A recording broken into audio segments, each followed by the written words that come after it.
இந்த இடம் மேலாக இருந்தால் செஸ்ட்டு, ஃபீமேலாக இருந்தால் பிரஸ்ட்னு வச்சுக்கோங்க. அதுவும் லேட்ரல் சைடு, இந்த சைடில் வருது, இந்த இடத்துல ரிப்ஸ்ல எல்லாம் வலி வருது, இதுக்குள்ளே எல்லாம் வருது, இந்த இடத்துல எல்லாம் வருதுன்னா ரொம்பவுமே அதை ஹார்ட்டுன்னு நினச்சி பயந்து நிறைய இசிஜி எடுக்கிறது, 30 இசிஜி எடுக்கிறது, எக்கோ எடுக்கிறது, ட்ரெட்மில் டெஸ்ட்டு, அதை விட சிலர் உண்மையிலேயே ஒரு ட்ரீட்மெண்ட்டுக்குள்ளேயே இறங்கிடுறாங்க. ட்ரீட்மெண்ட்டுக்குள்ளேயே வந்து ஹார்ட்டுன்னு நினச்சிக்கிட்டு அதுக்கு உண்டான ட்ரீட்மெண்ட், பெரிய ப்ரொசீஜரோ சின்ன ப்ரொசீஜரோ இறங்கி அதுக்குன்னு மாத்திரை சாப்பிட்டுட்டு ஆனால் கடைசி வரைக்கும் அந்த பெயின் க்யூர் ஆகாமையே இருக்கிறாங்க. இன்னைக்கு நான் அது க்யூர் ஆகிறதுக்குன்னு எக்ஸசைஸ் சொல்லித்தரேன். அது ஏன் அது வருதுன்னு நான் சொல்லித்தரேங்க. இப்போ இந்த சிம்டம் மட்டும் இருந்தாலே பயங்கரமாக பயப்படுவாங்க. இந்த சிம்டமோட சேர்ந்து இப்போ நான் சொல்கிற 12 சிம்டம் இருந்தால் ரொம்பவுமே பயந்துடுறாங்க. நாலேஜ் வந்து மீடியா மூலமோ எது மூலமோ அவங்க நாலேஜ் எடுத்து மக்கள் வச்சிருக்கிறது என்னன்னா, இது ஹார்ட் தான், ஹார்ட் ட்ரபிள் தான். இன்னொன்று என்னன்னா, அது ஏன்னு எனக்கே தெரியல, ஹார்ட்டுனா பயங்கரமாக பயப்படுவாங்களாமா. ஹார்ட்டுனா வந்து மனுஷனை கொன்றும், ஹார்ட் அட்டாக் வந்தால் செத்து போயிடுவோன்னு தெரிஞ்சு வச்சா அவங்க எதுனாலும் அப்படிதான். ஸ்பைனல் கார்டுனா உங்களை சும்மா விட்டுருமா?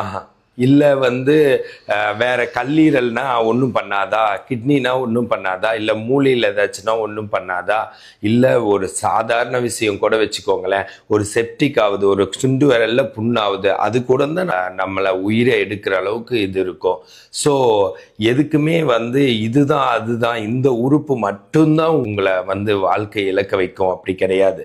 பாசிட்டிவாகவே எடுத்துக்கோங்க. ஆனால் பிரச்சனை வந்துட்டு நோய் விஷயத்துல எல்லாம் வந்து பாசிட்டிவ் இல்லைன்னா வந்து டிசீஸ் விஷயத்தில் வந்து நான் தைரியமான ஆள், அது நல்லது கிடையாது.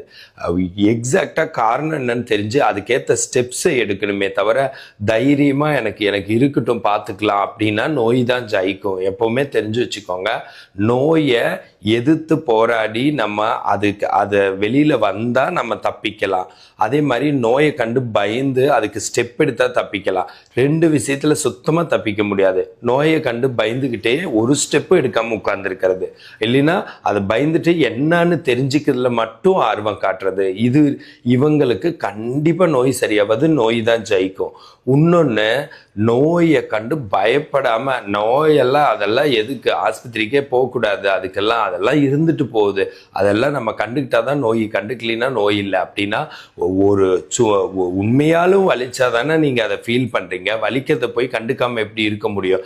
என்னமோ ஒன்று ட்ரபிள் ஆகி தான் உங்களுக்கு வலியை கொடுக்குது, என்னமோ ஒன்று நடந்து தான் அந்த பால்பிட்டேஷன், இதய துடிப்பு அதிகமாகிறது, இதையெல்லாம் கொடுக்குது. ஸோ அதனால் இப்படி நினச்சிக்கிட்டு இருந்தாலும் கண்டிப்பாக நோய் தான் ஜெயிக்கும், நம்ம ஜெயிக்க முடியாது. நம்ம ஜெயிக்கணும்னா அதை கண்டு கொஞ்சமாச்சும் பயப்படணும், பயந்து ஸ்டெப் எடுக்கணும். பயந்துக்கிட்டே இருக்கக்கூடாது, ஸ்டெப் எடுத்து அதுலேருந்து ஓவர் கம் பண்ணிக்கணும்.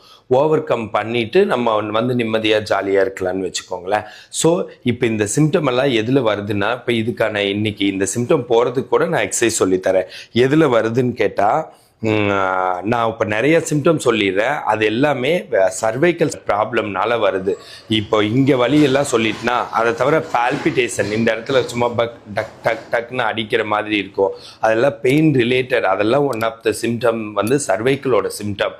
அப்புறம் இங்கே வலி, இங்கெல்லாம் வலிக்கிறது, இல்லை இங்கே தாடையில் இல்லை கண்ணில் இதெல்லாம் வலி வர்றது, அப்புறம் கையில் கரண்ட் ஊறுற மாதிரி இருக்கிறது, கை விரல் மரமரப்பு, அப்புறம் ஷோல்டருக்குள்ளே வலி வர்றது.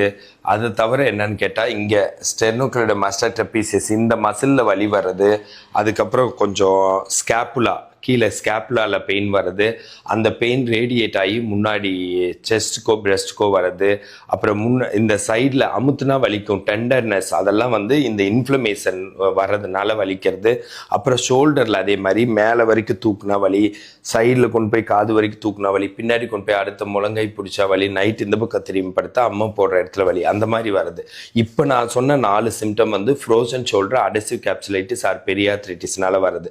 அது மோஸ்ட்லி டயபெட்டிஸ் ஆர்த்தரைட்டிஸில் வருது. அதை தவிர கழுத்தில் எலும்பு தேய்மானமோ கழுத்தில் ஏதாச்சும் சர்வைக்கலில் ப்ராப்ளம் இருந்தால் அந்த பெயின் ரேடியேட் ஆகி இங்கே வருது, நர்வ் கம்ப்ரெஷன் ஏதாச்சும் இருந்தால்.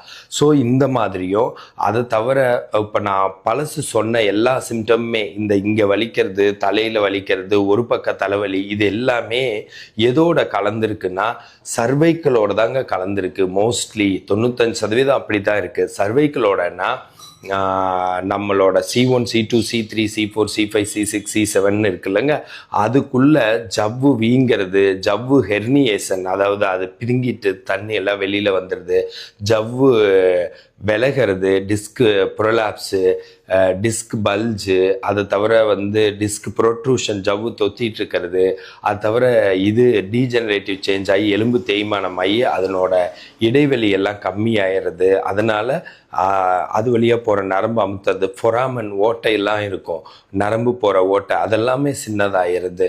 சின்னதாகிட்டு அது வழியாக போகிற நரம்பு அமுத்துறது, இந்த மாதிரிலாம் நடக்கிறதுனால பிரேக்கியல் பிளெக்ஸஸ்லேருந்து வர்ற நர்வ் அமுத்துறதுனால அது எங்கெல்லாம் சப்ளை பண்ணுதோ அங்கெல்லாம் போகும். இப்போ உங்களுக்கு புரியுற மாதிரி சொல்லணும்னா, இங்கே கட் ஆயிடுச்சுன்னா 2 கை 2 கால் வராமல் போகும்னு நிறைய பேத்துக்கு தெரிஞ்சிருக்கும். இங்கே ஏதாச்சும் டோட்டலாக கட் ஆயிடுச்சு, ஏதோ மேலேருந்து விழுந்துட்டாங்க, இந்த இடத்துல வெட்டி ஸ்பைனல் கார்டு கட்டே ஆயிடுச்சு, நியூரோட்டோமோசிஸ்னா 2 எல்லாமே வராமல் போகும். அதை வச்சே இதை கம்பேர் பண்ணிக்கோங்க. அப்போ இங்கே கட்டானா அவ்வளோ நடக்கிறது, இங்கே அமுத்துனா ஏன் இங்கே எங்கே வேணாலும் வலி வராது, ஏன் நீர் வராது, இங்கே அமுத்துனா அப்புறம் திரும்ப சயாட்டிக்கெல்லாம் இருந்தால் கால் விரலில் கூட மரமரப்பு வரலான்னு வச்சுக்கோங்களேன். ஸோ இங்கே அழுத்துறது உங்களுக்கு இம்பேலன்ஸ் கொடுக்கலாம், யாரோ ஒருத்தர் பிடிச்சி தள்ளுற மாதிரி இருக்கலாம்.